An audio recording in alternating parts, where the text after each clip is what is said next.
para já. Podcast.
Bom dia a todos e a todas. Cá estamos nós novamente para mais um episódio do podcast Parajás. Eu me chamo William e agradeço ao Instituto Parajás, em nome de Renan, pela oportunidade de funcionar como host. Hoje nós teremos aqui a presença de um convidado bastante especial, o professor Fábio Ramos Barbosa, que é bastante conhecido pelo seu trabalho nas esferas do ensino, da pesquisa e da extensão, aqui no interior da Bahia, e também é conhecido no restante do estado e fora da Bahia também, onde recentemente esteve num evento falando sobre a gramática dos direitos humanos na PUC do Paraná. Um breve resumo do currículo do professor Fábio. Ele que é doutorando em Direito pela Universidade Nacional de Lomas de Zamora, da Argentina, mestrando em Direito Administrativo pela Universidade de Buenos Aires, é graduado em Direito pela Faculdade Independente do Nordeste, graduado em Ciências Contábeis pela Universidade Estadual do Sudoeste da Bahia e é também inspetor de tributos da Secretaria da Fazenda do Estado da Bahia desde os anos 90. Essa apresentação é, claro, protocolar, né? Eu costumo, quando funciono como host aqui, dar a oportunidade do próprio convidado ou da própria convidada se apresentar, falar um pouco de si, porque aí nós vamos ter uma ideia de quem de fato é o professor Fábio. Então, a partir de agora, eu convido a todos e a todas para estarem ligados neste vídeo e posteriormente na gravação em áudio que irá para as plataformas de podcast e passo a palavra para o professor Fábio para que ele faça a sua apresentação e teça algumas palavras iniciais nesse encontro tão importante que vai tratar sobre a dinâmica dos tratados internacionais em sede de direitos humanos, o controle de convencionalidade, entre outros. Então, professor Fábio, tens a palavra. Bom dia, William. Bom dia a todos, a todas que nos assistem agora e que nos assistirão. Primeiro, dizer da alegria de estar aqui, a alegria de poder falar de um assunto que me marca muito em minha atuação no mundo. Um assunto sobre o qual a maioria das pessoas, William, dizem que eu sou dizem que é uma utopia o assunto sobre o qual eu falo, mas eu costumo dizer que a outra opção, além da utopia, é o desespero, e daí porque eu não rejeito nenhum convite para falar sobre esse sistema de justiça, ou sistema de remoção de injustiça internacional dos direitos humanos. Até porque ele não é autoaplicável, de forma que, em qualquer espaço que eu encontre para falar sobre esse que é meu projeto pessoal de vida, que é minha forma de agir no mundo, eu preciso que outras pessoas se encantem também por esse tema e que passem a usar a gramática dos direitos humanos na sua realidade, no seu cotidiano, e que aquilo que é o texto, que já está na norma, se transforme em uma coisa real, aplicável e aplicada nas nossas vidas. Então, o que é que eu vim fazer aqui antes de me apresentar?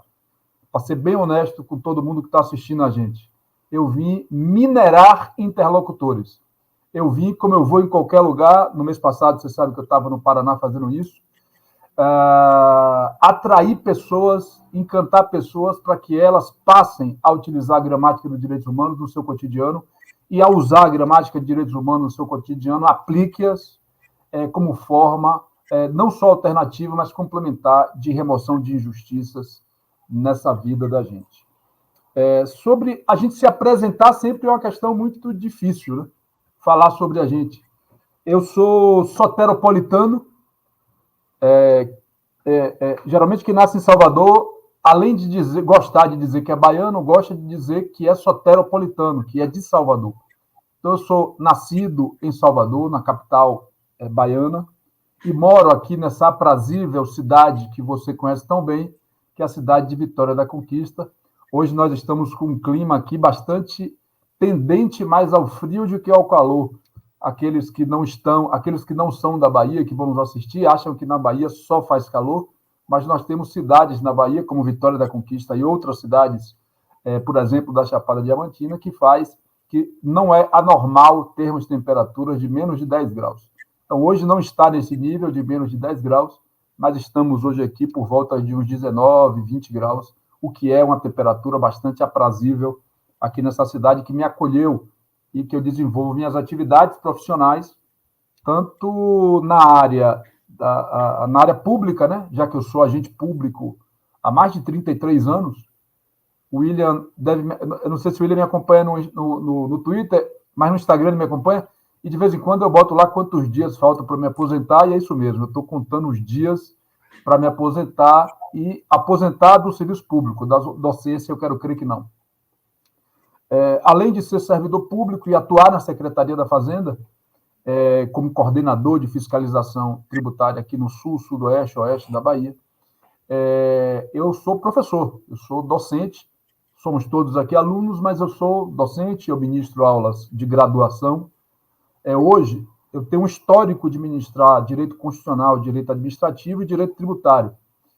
Direitos humanos, eu sempre ministrei para concurso público e para curso preparatório para a OAB.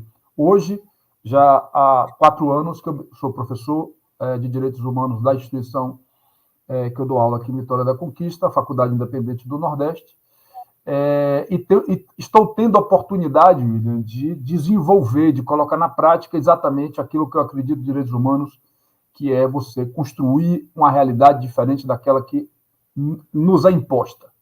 Então, no último mês, para minha alegria e para a alegria das pessoas, dos munícipes de Vitória da Conquista, nós conseguimos, a partir de um projeto de extensão na instituição que eu ensino,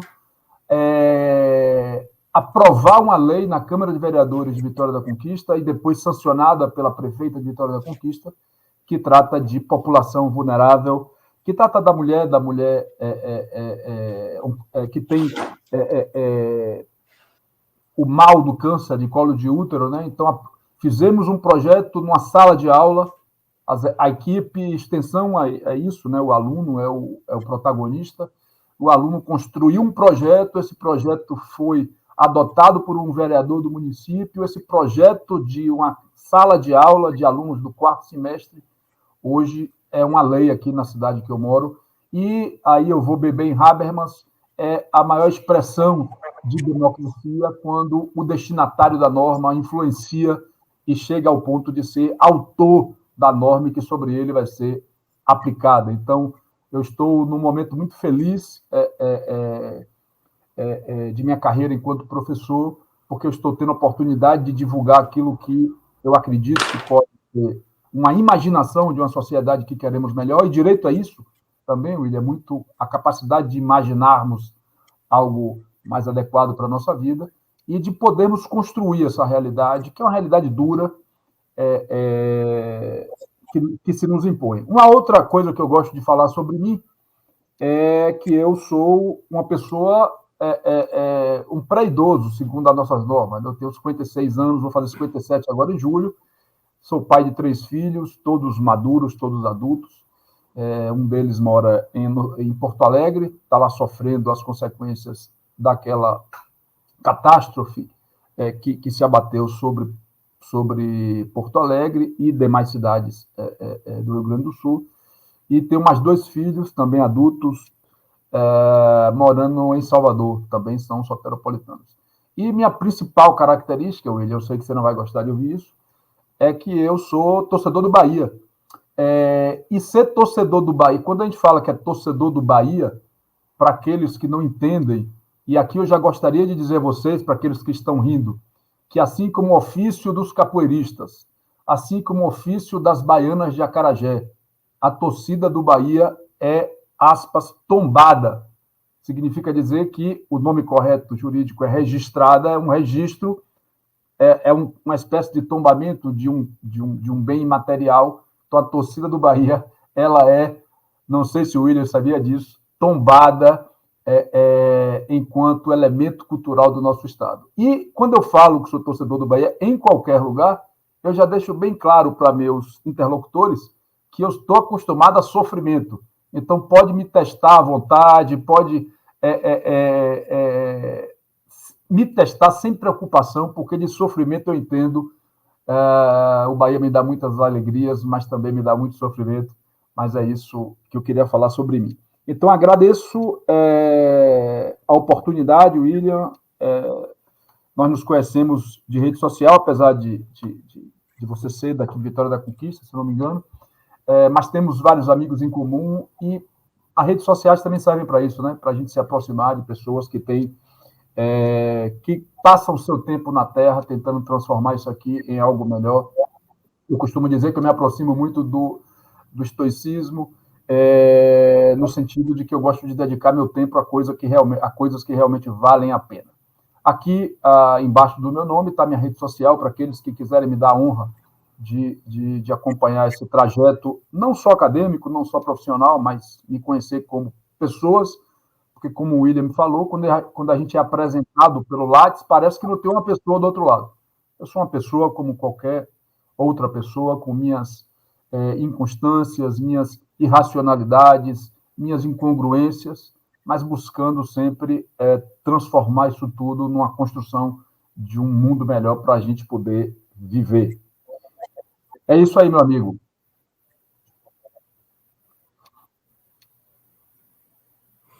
Obrigado, meu.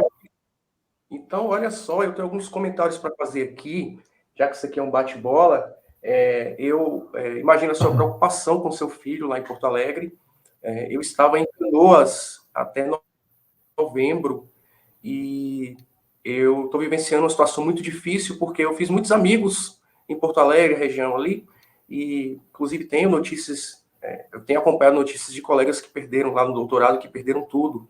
Então, estamos aí nesse esforço para tentar minorar os sofrimentos dos irmãos gaúchos, mas eu tenho um menino de 9 anos, eu imagino o quão deve estar sendo difícil para você, né? E me surpreende muito que você tenha 57 anos, quer dizer, então, se colocarmos nós dois em comparativo, provavelmente me dariam mais idade do que você. Então, parabéns aí pelo aspecto jovial, porque 57 nessa lata, que dizem aqui em Conquista, não é para qualquer um, não.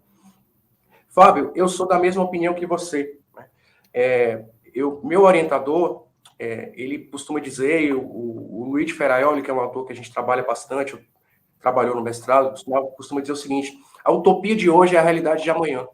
Então, sempre haverá aqueles classificados como utópicos, até mesmo loucos nos dias presentes, que vão deixar suas contribuições e vão plantar sementes para que as gerações futuras venham colher. Então, principalmente para nós aqui do direito, como você disse, nós temos exercitamos bem a arte de imaginar. Né? Essa imaginação não é em vão, essa busca, essa valorização pela busca de um mundo melhor, mais justo, né?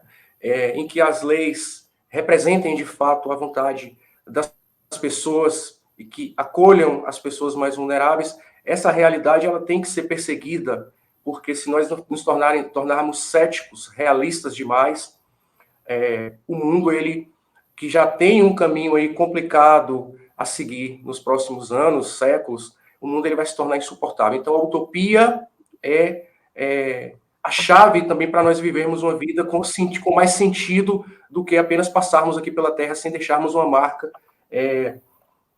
daquilo que fazemos. E você é um exemplo disso, e eu tento seguir esses passos, me fiando também em exemplos como você e outros grandes referenciais aqui da nossa região e do país também.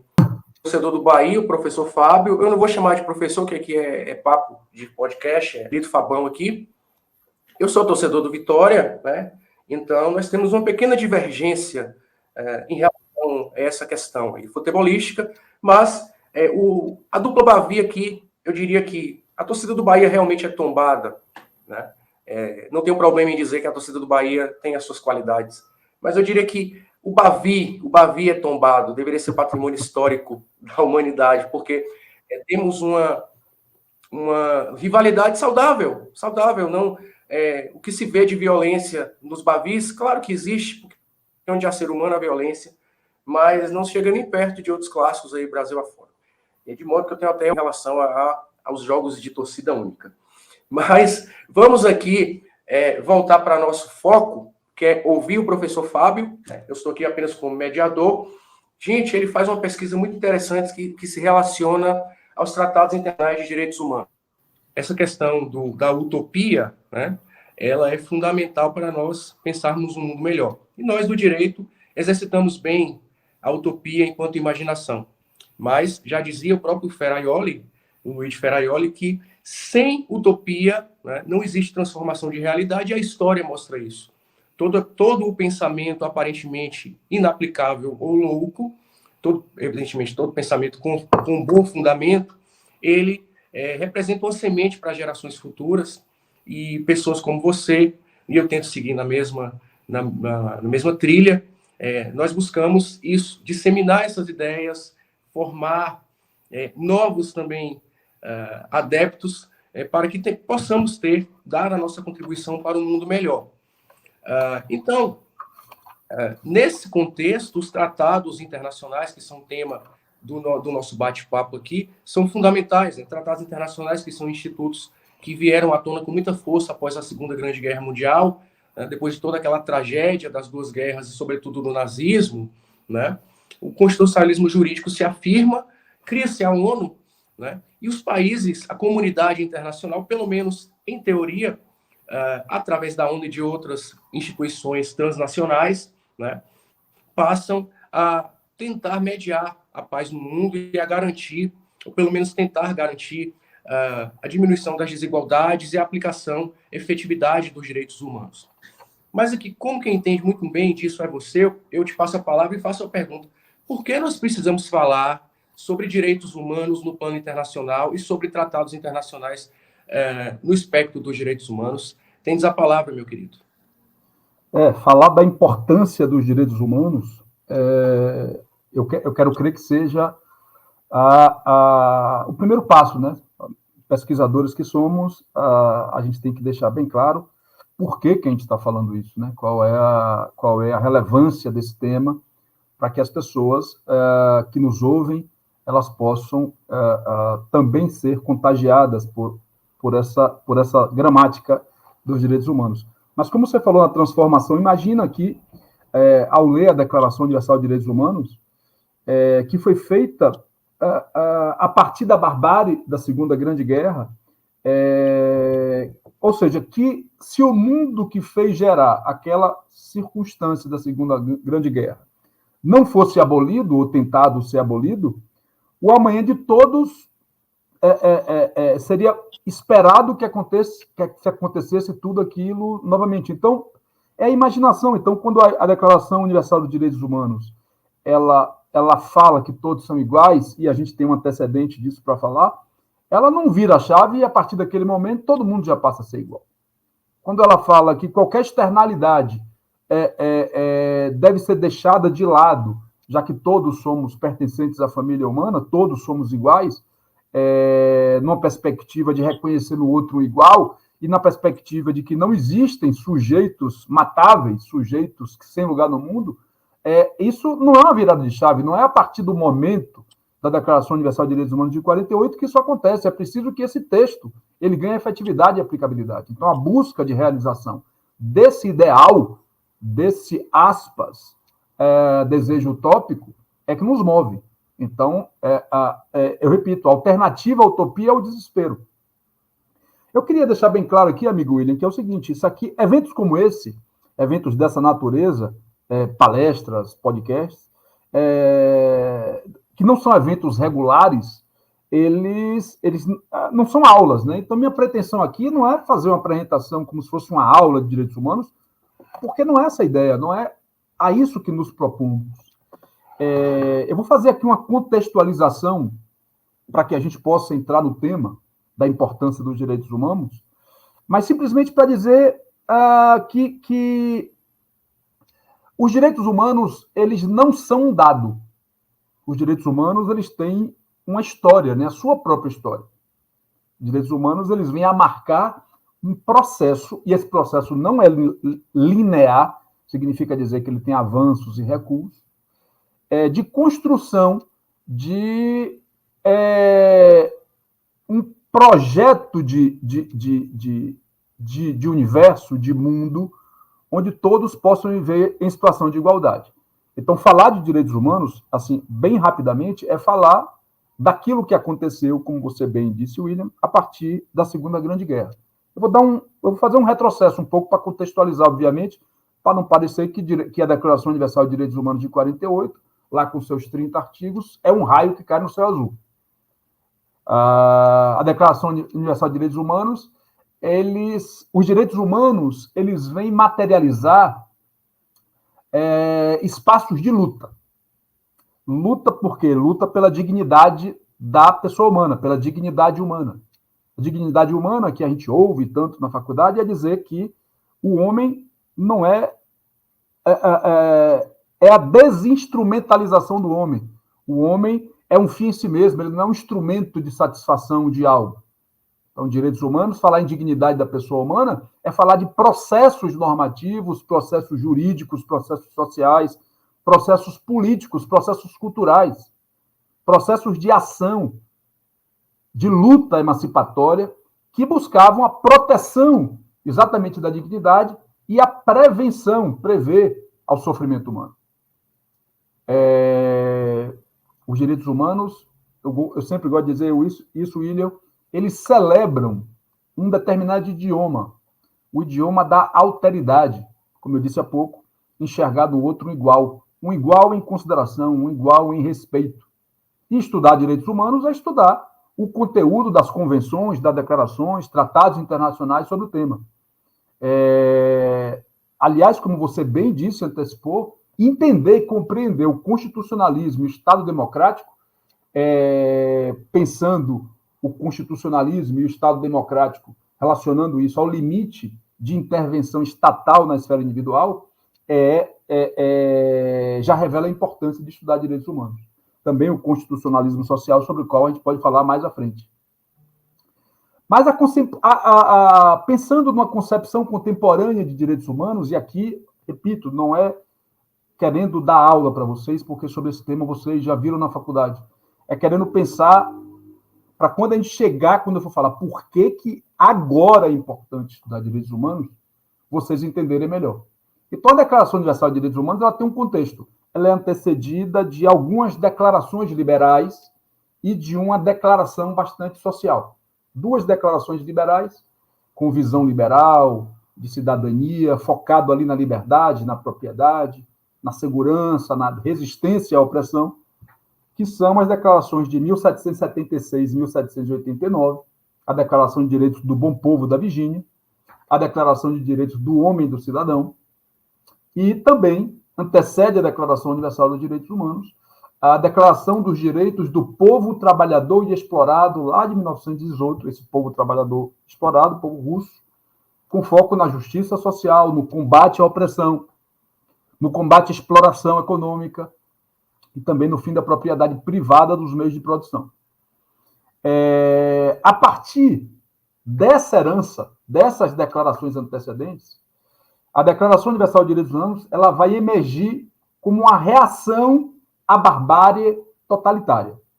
Reagir na perspectiva de criar um futuro diferente daquele ao qual a gente tinha chegado. Hannah Arendt vai dizer que a Segunda Grande Guerra ela é a maior expressão, esse maior expressão é questionável, mas seria para Hannah Arendt a maior expressão da negação dos direitos humanos. Então, a Segunda Grande Guerra vai simbolizar a ruptura dos direitos humanos. E aí você tem o pós-guerra com o simbolismo, com a esperança emancipatória de reconstrução dos direitos humanos. Então, para a gente, o que interessa são os direitos humanos do pós-guerra, já que durante verificou-se historicamente que foram 18 milhões de pessoas encaminhadas a campos de concentração, 12 milhões mortos, né? 6 milhões de judeus, ciganos, homossexuais, comunistas. E o que chama atenção é que, naqueles campos de concentração, não eram campos de condenados. A professora Flávia Piovesan diz que a condição de inocência era o critério fundamental para que fosse perpetuado o nazismo. A questão não era saber que crime eles cometeram, o que é que eles cometeram. A questão era saber quem eles eram. Pessoas sem lugar no mundo, pessoas desumanizadas, pessoas matáveis, aniquiláveis, extermináveis. Essa lógica da barbárie, da destruição, ela vem corroer no âmbito internacional as relações entre os Estados. Essa experiência totalitária confrontada com o pós-guerra, o pós-guerra vai trazer um horizonte de reconstrução, com a adoção da Carta da ONU, né, a Carta de Criação das Nações Unidas, de 1945, que veio, William, com 3 linhas principais. A Carta da ONU ela veio para promover a proteção dos direitos humanos no âmbito universal, ela veio para promover a segurança e a paz na esfera internacional e para a cooperação no campo socioeconômico ali. 3 anos depois, em 48, vem a Declaração Universal de Direitos Humanos, que nasceu com um código consensual muito forte, a partir da concordância de 48 estados, com só 8 abstenções, o que significa dizer que não houve nenhum voto vencido, 48 disseram sim, 8 ficaram calados. Mas pensar que as declarações antecedentes, elas traziam uma visão bipartida, ou liberdade ou igualdade. A declaração vem lá e soma tudo isso. Soma os valores com a visão integral, com o discurso liberal com o discurso social da cidadania. Significa dizer que não há liberdade sem igualdade e vice-versa. A efetividade dos direitos civis e políticos é condição para a efetividade dos direitos econômicos, sociais e culturais, e isso aponta para algumas considerações importantes para eu entrar efetivamente no tema. A Declaração Universal de Direitos Humanos ela estabelece uma paridade entre os direitos civis e políticos e os direitos econômicos, sociais e culturais, significando dizer que para a Declaração Universal de Direitos Humanos, tão grave quanto morrer sob tortura é morrer de fome, tão grave quanto ter negado a liberdade é ter negado a saúde, trabalho, cultura, ou seja, não há hierarquia entre esses direitos, e que a Declaração Universal de Direitos Humanos ela compõe uma unidade indivisível. Os direitos são interrelacionados, interdependentes. Então, como o William disse, a declaração, o pós-guerra, rompe com o passado e imagina o futuro. Olha a importância da imaginação. É a construção de uma imaginação universal. O mundo como ele poderia ser. Como se fosse um decisivo artefato para entender como o mundo foi imaginado, projetado, construído e disputado na medida em que um documento que é um documento que demarca uma torção no tempo, que vai dividir entre o antes, o agora e o depois. Eu gosto de dizer que os direitos humanos ele emerge da realidade. Aqui nos direitos humanos ele não tem Tício, Neville, não sei o quê. Os direitos humanos emergem de situações reais. E aí vai se projetar um futuro. A declaração é escrita e interpretada por meio de imaginação, de um humano universal, realmente existente, uma identidade que tem uma história, um passado, não nega o que aconteceu no passado, basta ler o preâmbulo, mas que prevê um destino comum. Há um pensamento aí, talvez um diálogo que a gente possa ter no outro momento, não aqui, que nesse sentido a declaração ela cria um mundo como ideal. E de forma intencional, ela termina por mascarar as complexidades da sociedade em favor de uma comunidade imaginária. Então, a concepção contemporânea de direitos humanos, essa que a gente vive, ela vai apontar para 3 grandes ideias, né? Os direitos humanos são universais. Toda e qualquer pessoa é sujeito de direitos humanos, é titular de direitos humanos. O fundamento ético dos direitos humanos é a dignidade da pessoa humana. E há uma visão integral, holística dos direitos. Há uma conciliação entre liberdade e igualdade. Beleza, mas feita essa digressão sobre tudo que os nossos colegas, nossos alunos aprendem acerca de direitos humanos nas instituições de ensino, eu preciso trazer, beleza, isso é muito bonitinho, mas como é que eu vou utilizar isso no meu dia a dia? Você falou que tem uma gramática aí que eu preciso aplicar. Eu posso começar falando da necessidade urgente de compreensão dos direitos humanos, William, e aí eu vou fazer a antecedência depois, a partir de uma recomendação do CNJ lá de 7 de janeiro de 2022. Essa recomendação 123 do CNJ, ela vai recomendar aos órgãos do Poder Judiciário a observância dos tratados e convenções internacionais de direitos humanos, aqueles que estão em vigor no Brasil. Além disso, William, a utilização da jurisprudência da Corte Interamericana de Direitos Humanos, sobre as quais a gente vai falar de algumas hoje aqui, bem como da necessidade de controle de convencionalidade das leis internas. Olha que coisa complexa e poderosa. Como que eu, que sou do universo do direito, do universo que busca transformar esse mundo num mundo mais justo, sei que existe uma recomendação do CNJ no sentido de um controle de convencionalidade das leis internas. Meu Deus, o que é isso? Ah, mas é uma recomendação. Gente, quando o CNJ recomenda algo, o ônus de ir de encontro à recomendação é do julgador.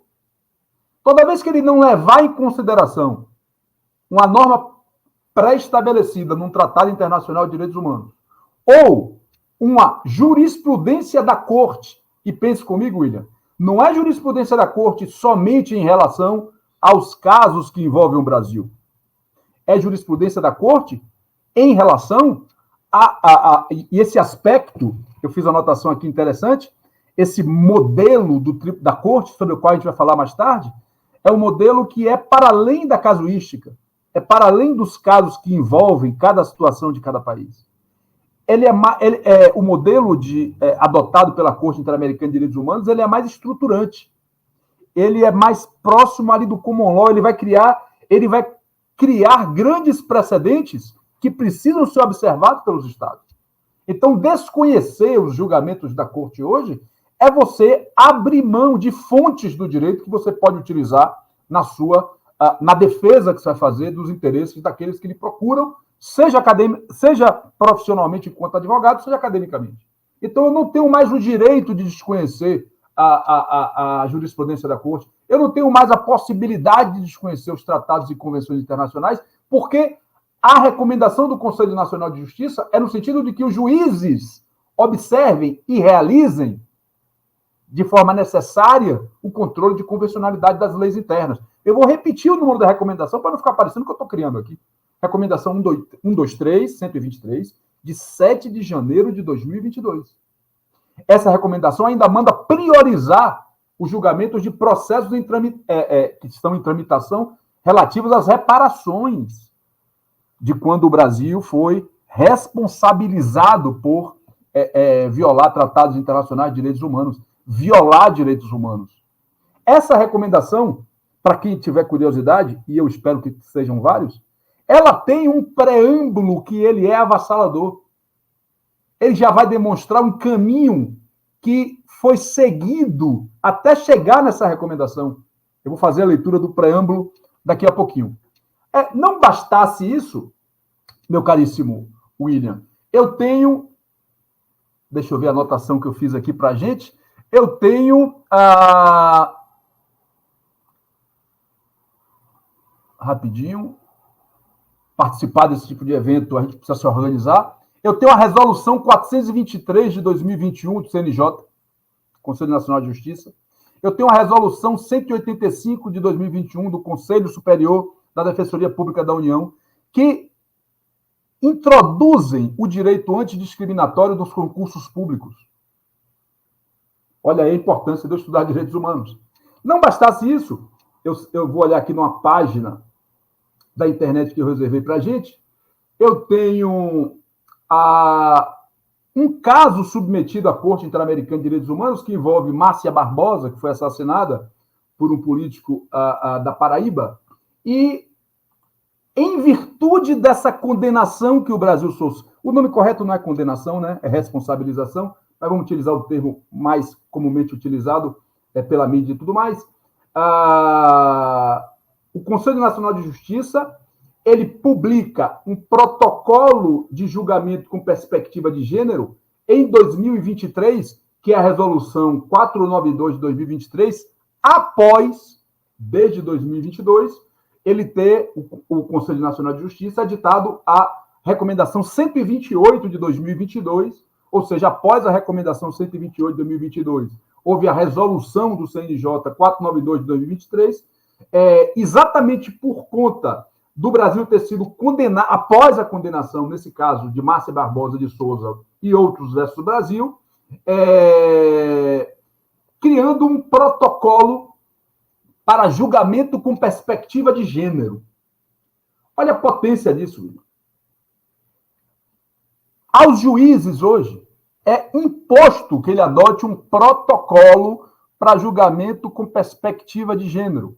E eu já posso, inclusive, citar, eu até mandei para ti, eu tive a oportunidade de assistir a palestra do desembargador Eduardo Augusto Salomão, Cambi, o sobrenome dele, lá do Tribunal de Justiça do Estado do Paraná, e olhe um trecho de uma ementa dele de uma decisão. Em casos de violência doméstica e familiar, a demora prolongada e injustificada do processo constitui, por si só, uma violação das garantias judiciais dos direitos humanos. Interpretação do artigo 5º, incisos 25 e 78 da Constituição Federal, dos tópicos 8.1 e 25.1 da Convenção Americana de Direitos Humanos e parágrafo 4º do Código de Processo Civil, precedentes na Corte Interamericana de Direitos Humanos, e ele cita aqui o caso Salles Pimenta versus Brasil, o caso Lacaio versus Nicarágua, o caso Angulo Losada versus Bolívia. Então, dá para perceber que um desembargador está utilizando a legislação internacional para fundamentar suas decisões com base exatamente nesse tipo de julgamento que tem que levar em consideração a perspectiva de gênero. E aí, para aqueles que gostam de estudar direito constitucional, sabe que hoje existe o constitucionalismo feminino, que vem avançando bastante nos estudos aqui no Brasil. Fábio, então, olha só. Vou te interromper aqui um minutinho para a gente bater uma bola. Eu tenho algumas dúvidas que eu quero tirar com você, e isso talvez vá aclarar para os nossos espectadores e futuros ouvintes do podcast. Sim. Nós sabemos que a estrutura judicante brasileira, a estrutura do Poder Judiciário, e aí eu coloco também o Ministério Público, a Defensoria Pública eu não coloco no mesmo grupo, existe assim, um tradicionalismo muito grande, né, decorrente da própria formação histórica do Brasil enquanto país independente. Então, são carreiras tradicionais, carreiras que, a meu juízo, ainda estão muito arraigadas àquele tecnicismo positivista ali do século XIX, início do século XX. Então, me parece que embora haja essa recomendação do CNJ, que é extremamente louvável e revela um avanço no nosso processo de formação de jurisprudência e tal, a ideia da composição de precedentes no direito brasileiro é interessante, porque se discute muito que o Brasil não forma precedentes, né? O Brasil tem uma jurisprudência muito frágil. O que eu quero pedir que você nos esclareça, até porque eu acredito que deva ser um ponto importante da sua pesquisa, em que nível, ou talvez você vá até chegar nisso depois, mas fica aqui registrada a indagação, em que nível os juízes de primeiro grau, né, que são aqueles que são a maioria e estão ali na base do sistema, em que nível esses juízes, né, formados num sistema que eu considero bastante arcaico, que é o brasileiro ainda, em que nível eles assimilam essa ideia da internalização de legislações e jurisprudências internacionais para a composição das suas sentenças, etc. Porque nós sabemos que as violações de direitos humanos no Brasil são constantes, né? Alguns casos em alguns casos já se tem responsabilização internacional. Eu queria saber duas coisas: em que nível esses juízes acatam essas recomendações e se existe aí uma efetividade dessas responsabilizações de violações de direitos humanos promovidas no Brasil perante a legislação e as cortes internacionais de direitos humanos. Naquela recomendação 123 que eu acabei de ler do CNJ, há a necessidade de verificação da legislação interna, de fazer sobre ela um controle de convencionalidade. Controle de convencionalidade, mal comparando com controle de constitucionalidade, é a verificação de compatibilidade da norma interna com as convenções das quais o Brasil faz parte, e a principal convenção referência no Brasil é a Convenção Americana de Direitos Humanos, que a gente chama de Pacto de São José da Costa Rica. A sua pergunta ela é extremamente fundamental, porque, como eu disse, o texto ele não é autoaplicável.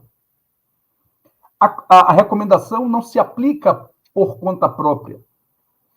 Por que eu disse a você que eu gostaria de minerar algumas pessoas que passassem a utilizar essa gramática e essa fonte normativa que são os tratados internacionais de direitos humanos? Essa fonte normativa que são as decisões da Corte Interamericana de Direitos Humanos, as sentenças, entre aspas, da Corte Interamericana de Direitos Humanos. Porque eu não vou esperar que os juízes de ofício apliquem isso. Eu citei há pouco um desembargador que está utilizando. Eu consultei alguns juízes amigos meus que utilizam o julgamento com perspectiva de gênero já. Mas, ao mesmo tempo, em conversa até com alguns membros da Defensoria Pública, um deles me disse, até lançou um livro recentemente, que às vezes ele está conversando, dialogando com algum juiz e fala do Pacto de São José da Costa Rica ou de um determinado Tratado Internacional de Direitos Humanos, e aquele juiz lá da comarca que ele está trabalhando sequer sabe o que é.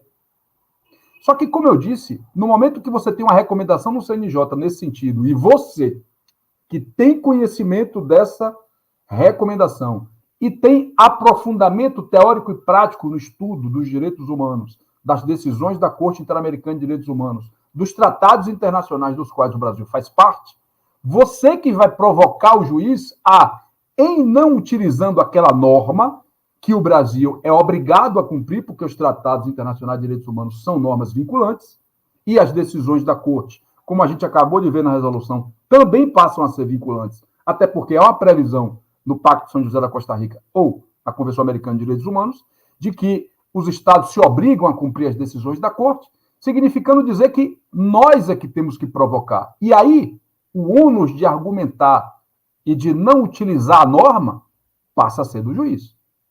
E aí o juiz já vai saber que quem propôs aquela norma, quem propôs aquela decisão, está disposto a, se necessário, em não tendo atendido o seu pedido com base numa violação de direitos humanos, de um Tratado Internacional de Direitos Humanos do qual o Brasil faz parte, sabe que pode ser que aquela demanda chegue até uma Comissão Interamericana de Direitos Humanos, ou até mesmo a Corte Interamericana de Direitos Humanos, por via da Comissão Interamericana de Direitos Humanos.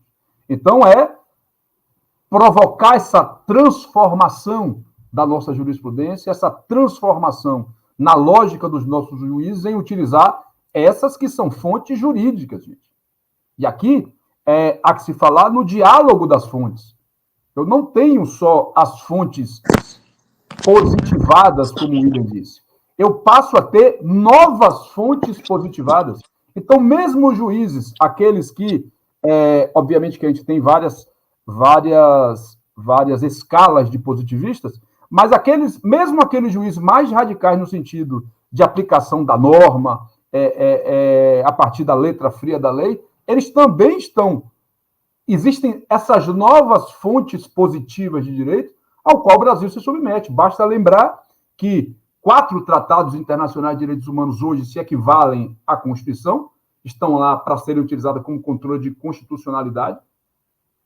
Todos os tratados internacionais de direitos humanos que não foram submetidos, antecedentes a essa decisão do STF, e que não foram submetidos ainda ao procedimento de 3/5 nas 2 casas e 2 turnos do parágrafo 3º do artigo 5º, segundo o STF, são normas supralegais. Então, eu estou me dirigindo àqueles que são essencialmente positivistas.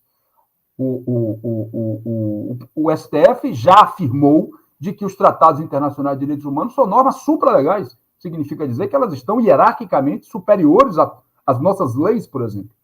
Os outros tratados internacionais se equivalem às leis, mas há um status privilegiado, há um status hierárquico, de posição hierárquica acima das leis, que os juízes não podem simplesmente deixar. Agora, como eu disse, William, as normas não são auto-aplicáveis. Nós é que temos que utilizar essa gramática e essas fontes jurídicas, que são fontes jurídicas do nosso ordenamento jurídico, nós é que temos que provocar esses juízes que insistem em desconhecer dessas normas e insistem em não aplicar. E em ele não aplicando, o ônus argumentativo vai ser dele e vai ficar bem claro que nós temos interesse em decidir essa causa, se não for decidida no sentido de que os tratados apontam, que a gente tem interesse de levar isso aos organismos de controle internacionais, sobre os quais eu quero falar um pouco sobre eles. Eu só queria dizer a você, William, que a procura dos organismos internacionais de proteção de direitos humanos, por exemplo, você tem ideia, em 2022 foram registrados 2.440 petições à Comissão Interamericana de Direitos Humanos. Dessas, só 182 eram brasileiras. O que eu estou fazendo aqui é provocar de que nós passemos a ter um índice de busca, de satisfação, de correção de injustiças maior. Por exemplo, na Colômbia você tem para cada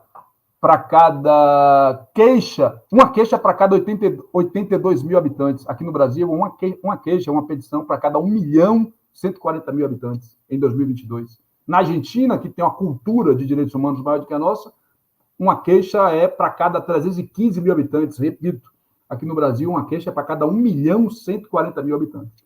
Então, o Brasil sofreu, pode-se dizer, já que o Brasil reconhece a competência da Corte Interamericana nos anos 2000, mas na época de Fernando Henrique Cardoso, mas Fernando Henrique retroage o reconhecimento até desde 98. Então, desde 98 que nós estamos submetidos à Corte Interamericana de Direitos Humanos, ou seja, num ato de soberania, estamos submetidos à Corte Interamericana de Direitos Humanos, e já houveram 14 processos julgados, que pode parecer pouco, mas também a nossa procura, a comissão que provoca a Corte é pequena, e eu espero que isso aumente, mas desses 14, o Brasil foi responsabilizado em 13, e em uma só não foi responsabilizado por questões procedimentais. O que significa dizer que essa realidade está aí, a gente só precisa provocar que ela desbrote cada vez mais, e que a gente tenha mais campos de reparação, mais campos de construção de reparação contra injustiças, que essa é a minha ideia. Né? Não é confrontar o nosso sistema normativo interno, até porque, em regra, o sistema protetivo internacional ele é subsidiário ao interno. Ele atua quando o interno deveria atuar e não atuou, ou quando o sistema interno atuou de maneira, encenou uma atuação. Então, quando a gente busca a proteção internacional de direitos humanos, significa dizer que a gente já esgotou os remédios internos ou não conseguiu esgotar os remédios internos porque está havendo, aspas, um boicote, seja por parte do Ministério Público que não denuncia, que não faz andar o processo, seja pelo Poder Judiciário, seja por conta de uma leniência com aquelas situações que se apresentaram e a justiça não foi feita. Então, toda vez que a gente vai buscar a proteção internacional, é porque a proteção interna não funcionou. Mas eu tenho que saber que eu tenho esse recurso internacional de satisfazer, de buscar que essa injustiça com essas pessoas seja corrigida. E aí, William, eu queria trazer um conceito, obviamente que eu não estou me apropriando do conceito da autora, que me foge o nome agora, mas o conceito de injustiça epistêmica, né?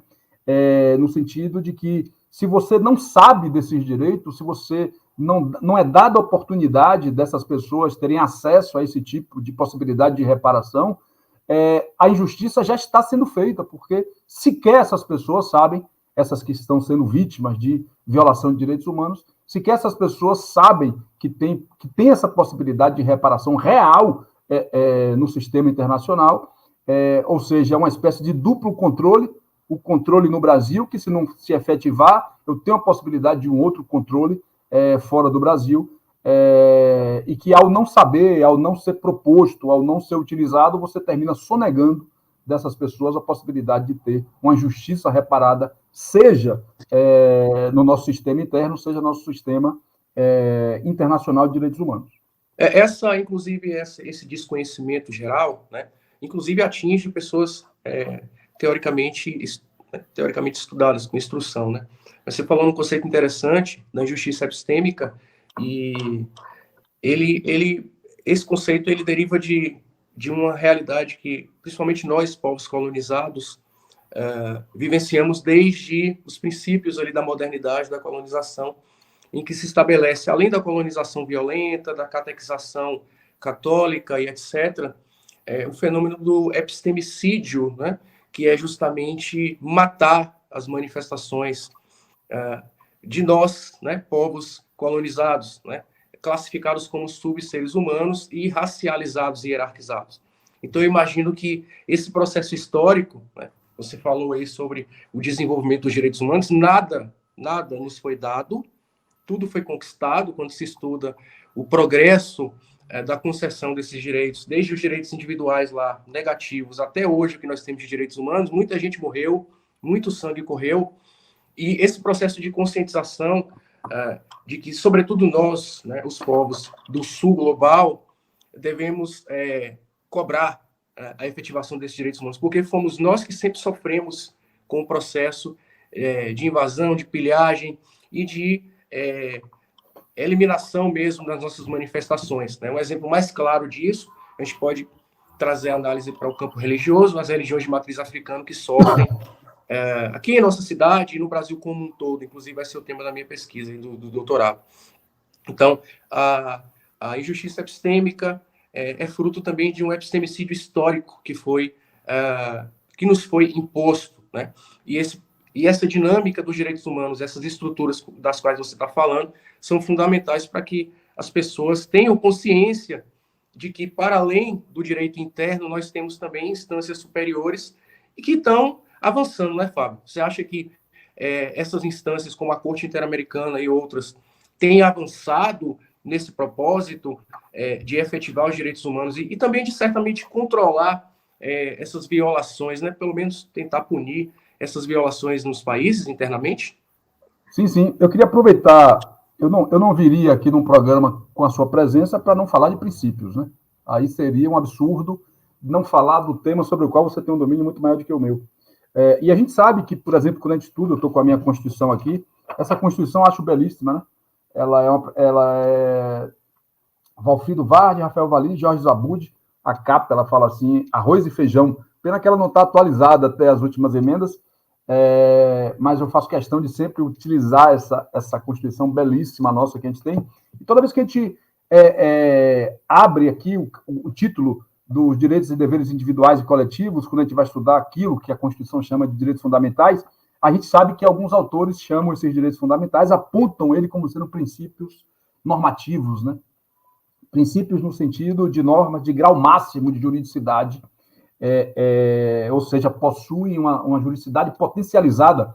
E se os direitos fundamentais são materialmente direitos humanos, apesar de que formalmente são direitos fundamentais porque estão na Constituição, mas são materialmente direitos humanos, por que não dizer que os tratados internacionais aos quais o Brasil se submete não seriam também as normas dos tratados internacionais de direitos humanos, princípios normativos, ou seja, a desatenção a qualquer um desses princípios significa uma ofensa a todo o sistema de comandos e, por que não dizer, a mais grave forma de ilegalidade, de inconstitucionalidade, de inconvencionalidade, a violação desse tipo de princípio.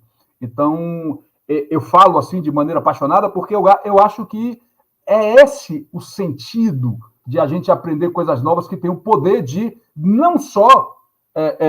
tem gente que fala assim, sempre que eu falo assim, o poder de construir uma nova realidade. Eu não gosto muito de falar só de transformar a realidade nova, eu gosto de falar de construir uma realidade nova. Pode ser utópico como você quiser pensar, mas é real, e eu vou provar aqui agora a partir da sua pergunta. Eu falei que eu ia ler para vocês os considerandos da resolução 123 de 7 de janeiro de 2022 do CNJ. E é a partir dos considerandos, amigo William, que a gente percebe que há uma construção disso. Não se chega nisso à toa. Então, olha só os considerandos. Considerando que o Brasil assinou a Declaração Universal de Direitos Humanos proclamado pela Assembleia Geral das Nações Unidas em 10 de dezembro de 48. Considerando que a República Federativa do Brasil adota como princípios fundamentais a dignidade da pessoa humana, está no artigo 1º, inciso 3º, considerando que a Constituição da República estabelece no seu parágrafo 2º do artigo 5º que os direitos e garantias expressos nessa Constituição não excluem outros. Então, é uma cláusula de abertura que já traz o nosso campo de controle de convencionalidade aqui. Quarto, considerando que a Constituição estabelece no seu parágrafo 3º do artigo 5º que os tratados e convenções sobre direitos humanos que forem aprovados em cada casa do Congresso em 2 turnos, por 3/5, e aí nós temos 4 tratados do direito constitucional antidiscriminatório, sobre os quais eu vou falar um pouco daqui a pouco, considerando que o Código de Processo Civil... Não, pulei um considerando. Considerando que a Convenção Americana sobre Direitos Humanos, de 22 de novembro de 69, promulgada pelo Decreto 678, dispõe no seu artigo 1º que os Estados partes nesta Convenção comprometem-se a respeitar os direitos e liberdades nela reconhecidos. Considerando que a Convenção Americana de Direitos Humanos dispõe no artigo 68 que os Estados partes da Convenção comprometem-se a cumprir as decisões da Corte. Ou seja, a decisão da Corte é norma vinculante. Considerando que a Convenção de Viena sobre os Tratados de 69 promulga que uma parte não pode invocar disposições de seu direito interno para justificar o inadimplemento de um tratado de que faça parte. Gente, é uma aula de direitos humanos isso aqui. Aí ele fala do Código de Processo Civil, considerando a diretriz estratégica para orientar a atuação judiciária do Judiciário Brasileiro de 2016, que vai dizer que é a diretriz estratégica do Poder Judiciário e compromisso de todos os tribunais brasileiros da concretude aos direitos previstos em tratados. Considerando que a Corte Interamericana de Direitos Humanos reiterou, e aqui, William, eu queria a atenção de vocês, considerando que a Corte Interamericana de Direitos Humanos reiterou em sua jurisprudência, inclusive nos casos em que o Brasil foi condenado diretamente, o dever de controlar a convencionalidade pelo Poder Judiciário, no sentido de que cabe aos juízes e juízas aplicar a norma mais benéfica à promoção dos direitos humanos no equilíbrio normativo impactado pela internacionalização, cada vez mais crescente, a necessidade de estabelecer um diálogo entre os juízes. Aqui a gente vai falar daqui a pouco sobre o diálogo entre as cortes, e o Brasil utiliza fundamento da Corte Europeia de Direitos Humanos, utiliza... hoje, a professora Flávia Piovesan organizou até agora, 4 cadernos de decisões do STF com base em tratados internacionais de direitos humanos. São 4 cadernos que tratam de violação contra a população negra, que tratam sobre violação contra a população LGBT, que tratam sobre violação de pessoas com deficiência. Considerando que cabe a juízes extrair o melhor dos ordenamentos, buscando o caminho para o equilíbrio normativo impactado pela internacionalização, considerando os termos das condenações, em especial as medidas de reparação integral ordenadas em face do Estado brasileiro, em 10 sentenças expedidas pela Corte. Isso aqui foi 2022, depois vieram mais 2. Considerando mais 3. Os considerandos são um processo histórico. E aqui, eu queria ler para vocês como que... Lembra que você perguntou como é que a gente vai fazer com esse juiz? Como é que a gente vai fazer com esse juiz? A gente vai contar a história para ele. Se você pegar uma decisão do caso Almonacid Arellano e outros versus Chile, uma sentença de 2006. Vou fazer uma tradução livre aqui. Em outras palavras, o Poder Judicial deve exercer uma espécie de controle de convencionalidade entre as normas jurídicas internas que aplicam em casos concretos e a Convenção Americana de Direitos Humanos. Eu estou falando aqui, gente, de um controle de convencionalidade difuso. Estou falando de um controle de convencionalidade de uma norma brasileira que contraria um tratado. Não. Eu estou falando que naquela situação concreta. Se a norma do tratado for mais benéfica, o juiz, segundo a gente viu nos considerandos da Convenção, deverá aplicá-la. 2006, William, grava aí. 2011, caso Gelman versus Uruguai. Ele vai falar aqui, a proteção de direitos humanos constitui um limite inquebrável, infranqueável da regra de maiorias. É dizer, a esfera de que tem que ser decidido por parte das maiorias em instâncias democráticas, nas quais também deve primar o controle de convencionalidade, que é função e tarefa de qualquer autoridade pública e não só do Poder Judicial. E aqui que está a minha pesquisa. É aqui que a gente vai falar, e eu utilizo na minha pesquisa muito um livro do professor Pablo Gutierrez, argentino, que é o controle de convencionalidade na administração pública. Eu quero falar sobre isso um pouquinho mais tarde. Então, hoje, nós temos sentenças vinculantes da Corte Interamericana de Direitos Humanos que dizem que não só os juízes têm que fazer controle de convencionalidade, como também qualquer autoridade pública. Eu que vou provocar a autoridade pública, eu que sou instrumento de... Olha que a Corte ela veio ampliando o seu alcance aos poucos, 2006, 2011, 2012, caso do massacre de El Mozote e lugares aledaños versus El Salvador. Essa obrigação vincula todos os poderes e órgãos estatais em seu conjunto, os quais se encontram obrigados a exercer o controle de convencionalidade. Gente, isso aqui tem que ser citado nas peças. O administrador público não sabe disso. O juiz, na maioria das vezes, com todo respeito, não sabe disso. Quem tem que provocar, quem tem que utilizar essa gramática, somos nós. Somos nós. E nós, como professores, temos obrigação, não só acadêmica, como uma obrigação moral de não deixar que esse tipo de conhecimento fique invisibilizado, obscurecido, sem utilização, criando exatamente essa injustiça de conhecimento científico sobre o fato. Em 2012... Oi? Rapidinho, só para tentar complementar. Eu vejo uma grande dificuldade, isso que você disse. O nosso papel, né, principalmente o seu aí, que impunha a bandeira mesmo, é fazer com que as pessoas tomem conhecimento disso. As pessoas que trabalham com direito não sabem disso. Juízes, advogados, e a situação ainda se torna pior na esfera da administração pública, né, porque o funcionário público brasileiro é instruído a seguir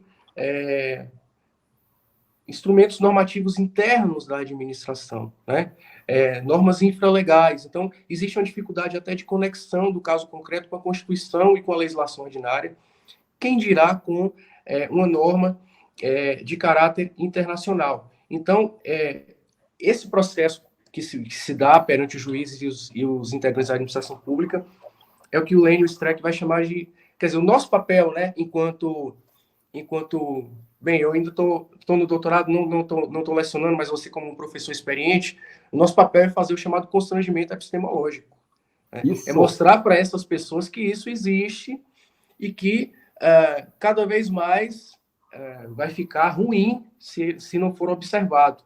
É claro que é um processo que, quanto mais informação dos advogados, que são aqueles que geralmente provocam o judiciário, né, e a administração pública, quanto mais informação os advogados, é claro, os estudantes de direito e também aqueles que fazem pós-graduação, esses aí têm mais conhecimento, quanto mais gente pressionando, mais difícil vai ser negarem a aplicação dessas normas. Então, sua pesquisa ela é extremamente relevante como uma ferramenta mesmo, como você disse, não só de mudar alguma coisa, mas de construir uma nova perspectiva. Porque, como eu disse anteriormente, nossa administração pública está com o pé no século XIX. E aí não é desmerecendo nossos servidores, é a questão estrutural mesmo. Então, eles são pessoas inteligentes, preparadas, mas que ainda com um nível de abertura cognitiva muito pequena para certas questões. E isso inclui os juízes, né, que são aqueles que fazem concursos altamente difíceis. E aí é que dizem que a academia das ciências humanas não serve para nada, né? Um certo ex-presidente aí disse que deveria se fechar as academias de filosofia, sociologia e tal, e nós estamos aqui para isso, para bater e dizer que, existe aqui, vocês estão errados, e esse é o processo, é dar murro em ponta de faca e esperar que as gerações futuras implementem isso de uma maneira mais forte. Mas eu queria fazer essa intervenção aqui para compor um pouco com o seu discurso aí. Lênio é leitura obrigatória, né, para nós, pesquisadores, e o constrangimento epistemológico, ele se faz necessário, até porque não há dúvida de que direito é uma arena de luta. É uma arena de luta em que nós é que temos que provocar a modificação, a transformação, a construção de uma realidade diferente a partir de argumentos jurídicos e, principalmente, argumentos não jurídicos, porque no episódio passado teve aqui meu contemporâneo, meu amigo, meu colega Advaldo, que ele verticalizou o conhecimento dele em ciências sociais, e é o que eu pretendo fazer depois. Eu pretendi verticalizar o conhecimento em direito, mas eu entendo, sei, e isso já é objeto de muita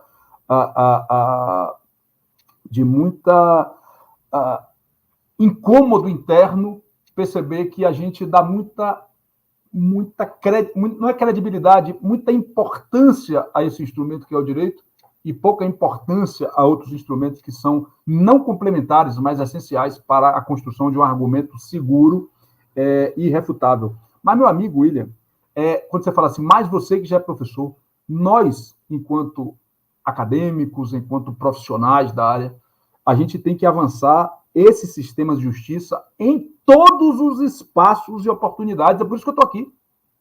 Esse esforço não é um esforço individual, esse esforço é um esforço coletivo. Eu penso a sociedade de forma coletiva. Individualmente, a gente não transforma nada, mas isso vai se transformando. É por isso que eu falei, eu vim aqui, fui bem honesto, minerar interlocutores, humildemente. Se desse nosso bate-papo aqui sair um interessado em transformar isso no seu repertório, nas suas peças, nas suas pesquisas. Esses dias eu estava orientando um trabalho de TCC e a aluna queria escrever sobre violência obstétrica. Eu li o projeto dela e ela não citava em nenhum momento a primeira condenação ou a primeira responsabilização que o Brasil teve num comitê onusiano, ou seja, num comitê no âmbito universal de proteção à mulher, no CEDAW. O Brasil condenado porque uma mulher morre em função de maus tratamentos lá no Rio de Janeiro. Procura assistência médica, dão um remédio para a dor, para ela volta para casa, o seu bebê, infelizmente, já estava morto em sua barriga. Em nome desse caso, é o que eu falo, direitos humanos emerge da realidade, a gente não fala em tício e mévio nos direitos humanos. O caso Aline Pimentel versus o Brasil. A Aline morreu, gente. por conta desse caso Aline Pimentel, o Brasil foi condenado, responsabilizado a garantir o direito das mulheres à maternidade segura e a preços acessíveis. Várias são as repercussões das decisões, e o Brasil cumpriu. Se você abrir no site do ST, do Senado, está lá, entenda o caso Aline. É muita... Eu tenho aqui o caso, né, em minha frente, porque não dá para a gente... Aqui, no Direitos Humanos, a gente não fala através de metáforas, não. A gente conta o caso.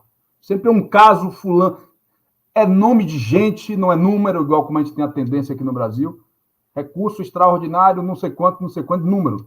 Tem gente envolvida ali. A gente precisa dar nome a quem sofre injustiça. Por isso que você tem que dizer o nome. Por que é importante essa decisão?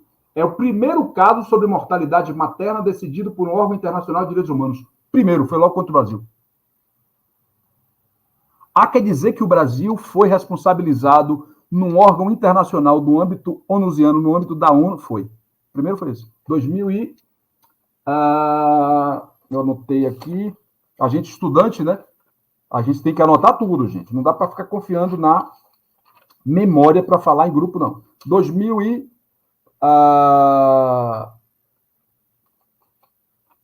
eu tenho aqui um 2011...